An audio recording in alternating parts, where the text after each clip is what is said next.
All right. I think we're back.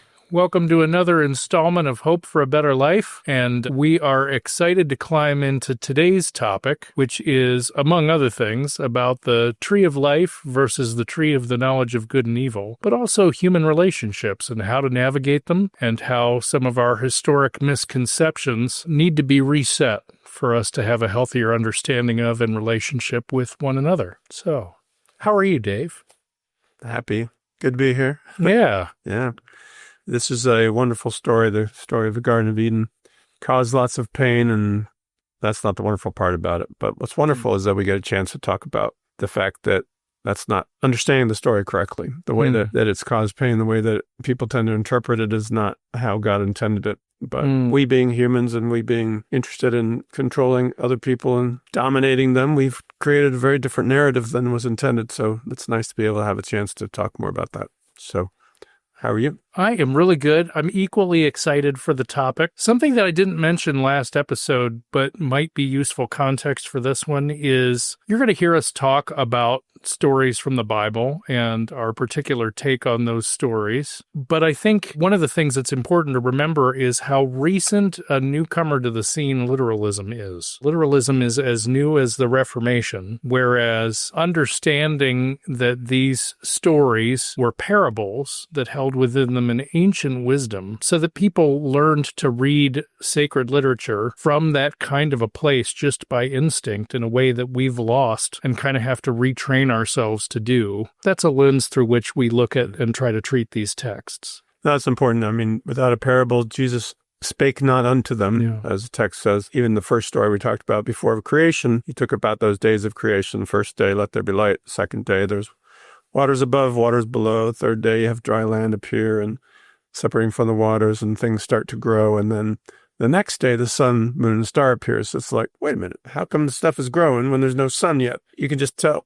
There's things that are there in the literal stories just to go, maybe this is not a literal story about how the world was created, and it's right there if we pay attention to it. I mean, even in the story we're going to talk about today, knowing a little bit about the Hebrew language lets you know that this is not about how a man was created, a male human was created, and from that male human was created a female. That's not, the language itself just tells you that's not how it works. It's fun to be able to go, yeah, the stuff that we assumed is correct ain't so correct after all.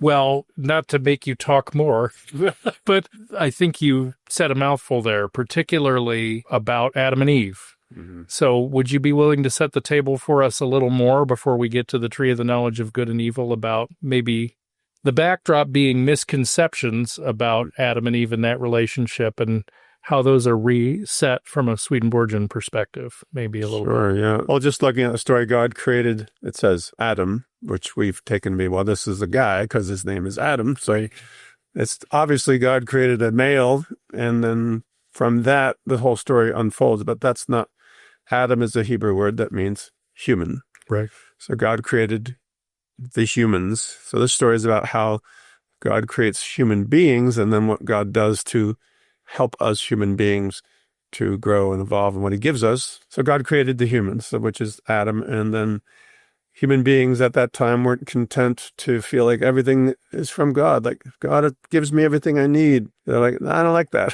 for some reason. They wanted to feel like, no, I want to feel like I have my own sense of self-life, something that's from me that I can say, yeah, I did that myself. And you see that with little kids, they want to do stuff like, let me do it. Like, it's mine. And, we have that sense of desire for stuff to come from ourselves. I have a niece whose favorite term is self. She's ready to go, right. I want to do it myself. Yeah. So it's a very strong inclination that the Lord granted us to have that feeling. And that's what the creation of the woman in the story means, where Eve is from the rib, from ourselves, this feeling that the Lord gave us a feeling of self-life called the proprium is the Latin word for it. That means one's own or one's sense of being, autonomy maybe. A feeling that life is our own. A feeling, right? Yeah. So God gave us the feeling that life is ours. And that's what the woman means. And the man loves the woman. We love that feeling of self-life. That's why it says Adam loved Eve, or his wife. So there's that interesting sort of backdrop that this is not about male-female relations. This is about how God created humans, and humans wanted a feeling of self-life, and the Lord gave it to them. And then the rest of the story about the serpent and all that stuff is about how that all went to hell. I mean, went to pot. Can I take that part? I love the serpent part. Please tell us. This is a wonderful contextualizing of this.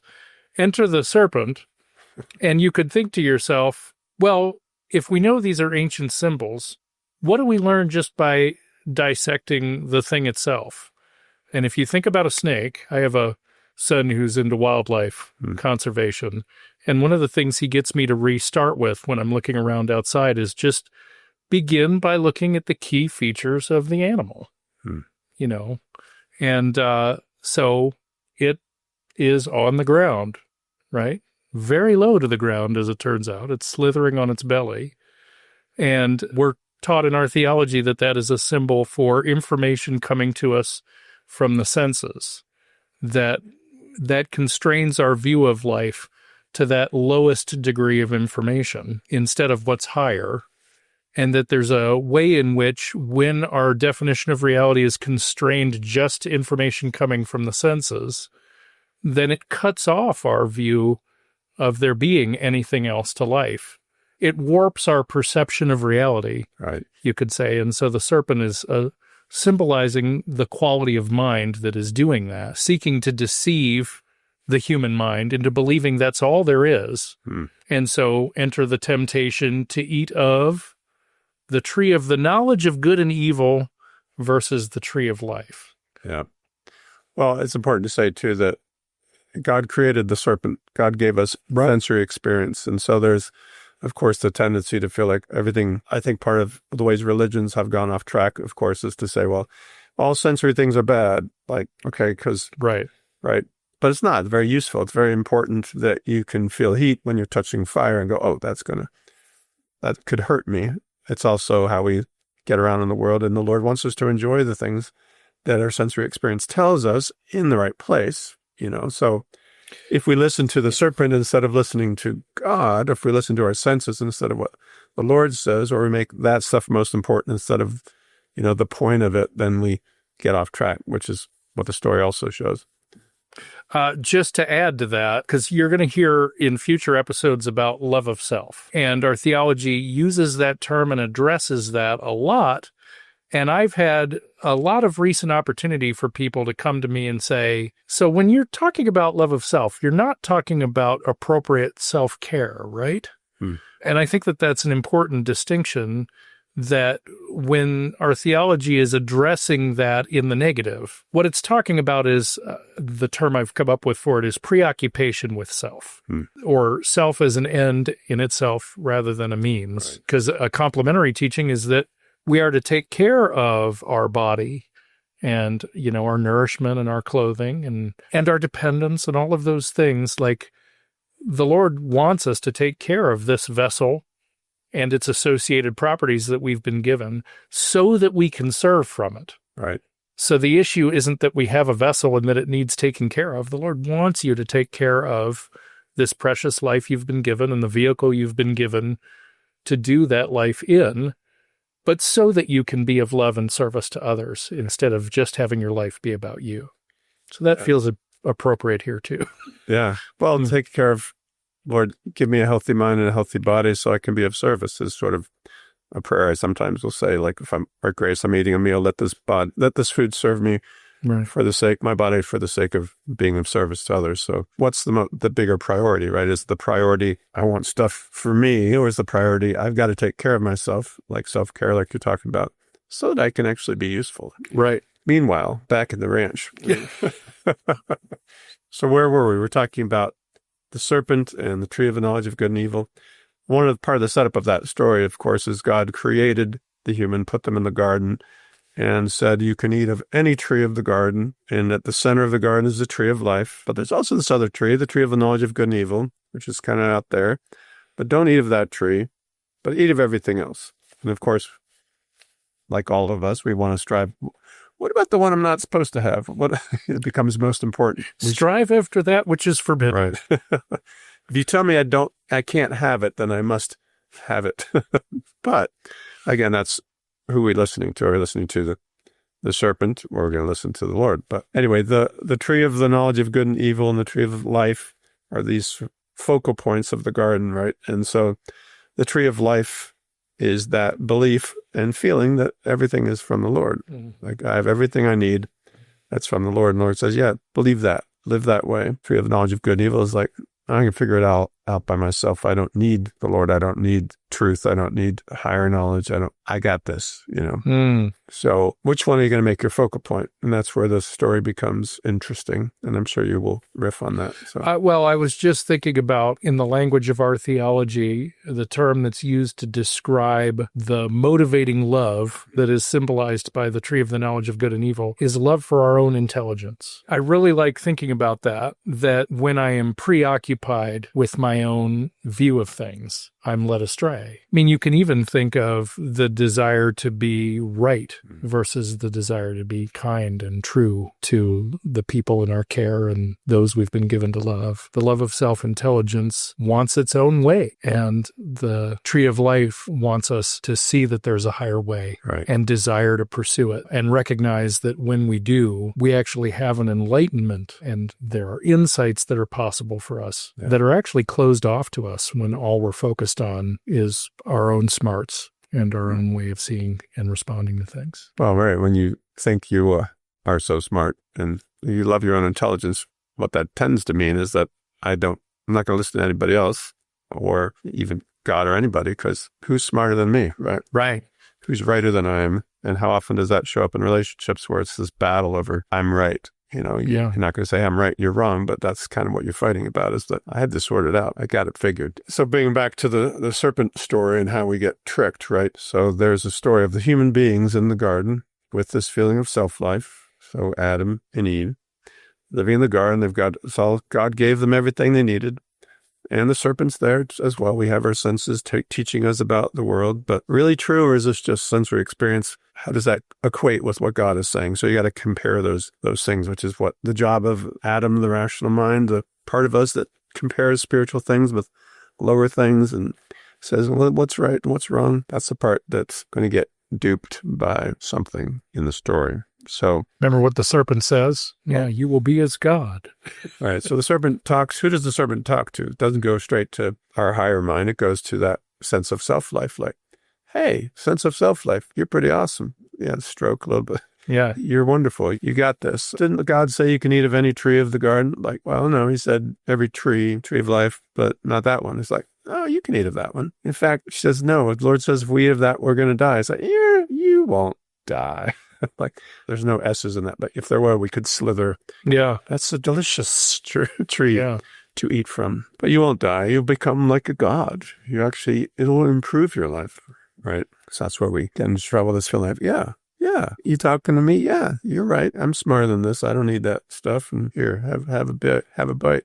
The way you put that reminded me of a distinction I've always found fascinating, which is the difference between freedom and license. A lot of what we're going to spend time talking about really comes down to the Lord is love. Love's greatest desire is to make us free. Our freedom is what makes us a something outside of God, capable of having God's love bestowed on us and capable of being able to respond to it. But is freedom just being able to do whatever I want whenever I want it? Or is freedom something deeper? Right. And I think that first quality, being able to do what I want whenever I want it, is actually license. And freedom is about recognizing that there are higher ways to think and to live, and coming to desire those things, and seek them, and then choose them. And what you realize when you start on that path to a life that is about God and others more than yourself is you realize you've never actually been as happy and as free to experience the wonder of the creation, the garden you've been set in with your life. It's when you start living from that kind of a freedom. Yeah, it feels like, well, all these rules that God has given me, all these truths that God has given me is limiting my ability to be happy. So I should listen to the serpent that's saying, well, no, do whatever you want. That's where your greatest happiness will come from. But what we should want is things that are actually good for not just us, but everybody else. Right. So we feel like we're limited, but what's really limiting us was when we only care about ourselves. That's what actually limits our happiness and when we get into all kinds of trouble. So sensory experience. We have our touch and our smell and our taste and our hearing and sight and all those things, which are awesome, right? And one of the things that is easiest to connect with is food and dieting, right? Because people struggle with this a lot is, well, I have an ideal. I want to have less weight or feel more fit or whatever it is that inspires you to want to eat well, or you just want your body to be healthy so you can be of service. I want to be alive for my grandchildren or whatever inspires you. Right. So you focus on that ideal of, I'm going to eat well, I'm going to eat good food. But then the sensory is like, well, good food doesn't taste as good as this ice cream and this chocolate and this donuts. And so that if the senses were in charge, they would say, well, just eat that stuff because it tastes better, right? Yeah. It's easy to pick up at the store, fast food. So you're letting go of the ideal for the sake of the moment, which is the senses, and you can see how it easily gets you off track. And so apply that to anything in your life, your relationship around sexuality, around what you're going to look at on your computer, what you're going to listen to, what stories you're going to entertain. I find your gossip really, it's titillating. I want to tell me more about how that person's such a jerk and so forth. Yeah. That's eating from the wrong tree. Yeah, there's a theological term that I like, which is to appropriate, to make it a part of us, to eat it. Yeah, so what are we seeking nourishment from is maybe one way to put it. And are those the things that will actually nourish us, sustain life in a spiritual way? What feeds you. Right. It's appropriate that there's trees involved with fruit that we're going to feed off of. Like, am I going to feed off of the Lord's life and things that are good and true and are useful? Or are we going to feed off things that are really about self-satisfaction? And as you talked about, over focus on self or whatever however you put that, and overdevelop self-importance. Yeah, right. Right. But yeah, those things get us in trouble. So the story continues, right? With the senses going, the snake going, you'll be fine, you're great, you'll be great, you become like a god. And that part of us that feels maybe we're vulnerable when we don't feel like we are, like we matter, that we're that important. So that part of us is like, all right, you're right, let's give it a shot. And we start to believe that, oh, I can do this by myself. I don't need other sources. And before you know it, you become naked and ashamed. Yeah, and we had talked earlier about how a literalistic interpretation leads to a lot of misconceptions about this story. And I think this is another area. The naked body is dirty, human sexuality is dirty, or just an over preoccupation with the things of the body and sexuality in this way, instead of, again, seeing this as a metaphor for what happens when we abuse the faculties of rationality and freedom that we've been given. We're driven away from a vulnerability before the Lord, a willingness to risk on the side of love, right? And instead our life becomes sullied by a selfish and worldly focus, and we're filled with guilt and shame, and the desire that the Lord has, I think, that we come to see all these different parts of our life as precious in the right balance. Anyway, there's a lot I could say on that. That's a topic that's actually really important to me. We have a teaching in the work Heaven and Hell that says the spirit is the actual person. It's the spirit that's alive and sensitive in the body. Right. And a complementary teaching that says before spiritual life, the spirit serves the body. After we see and start to choose a spiritual way, the body begins to serve the spirit. So it's about having things in the right relationship. Right. Anyway. So Adam in the story gets drawn in, right? Gets served fruit as well. Here, have some of this. And I think that's part of it too, is we justify what we're doing. That's that part of our mind. That's what Adam can relate to, is that part of our mind that it gets kind of involved as well and goes, oh yeah, this is okay, this is right. And we start to justify what we're doing. But right, who's going to serve who? Like the body, if the body's in charge, the body's going to decide what decisions we make, regardless of how it affects other people, because the body's not that concerned about the neighbor or being kind. It's really about taking care of what I want. So I'll speed and cut you off if it means I get there in time, even though it's hurting you or ruining your day and that kind of stuff. We don't think about that. So who's in charge? Who's governing it? The body's not capable of seeing that on the other side of all my choices is actually another person. Right. Yeah. Thank you for that. Yeah. I appreciate that. So yeah, perspective is really what we're talking about. What's going to be the focal point? Like in the story too, the tree of life is in the center of the garden, and that's where it's supposed to be. But by making the choice to eat of the tree of the knowledge of good and evil, it's like we've reversed that. The center becomes us and our own love of our own understanding. That's beautiful. Yep. And the Lord as the focus becomes pushed aside. And, the nakedness piece is interesting too, because nakedness can be a symbol for innocence. Right. Like, we're not ashamed. We're like little kids run around naked and could care less. And if you get us, we're not going to run around naked. Like, no way. Look at. Yeah. But that's because we get self-focused, and the innocence is the way the writings would term it, is a willingness to follow the Lord. And that's what gets lost in the story as well. Yeah. Because the tree of life has been pushed aside, so that willingness to follow the Lord gets pushed aside as well. And we become, unable to stay in the garden, put it that way. We're unable to stay in that state where we can depend on the Lord, because we've become dependent on ourselves instead.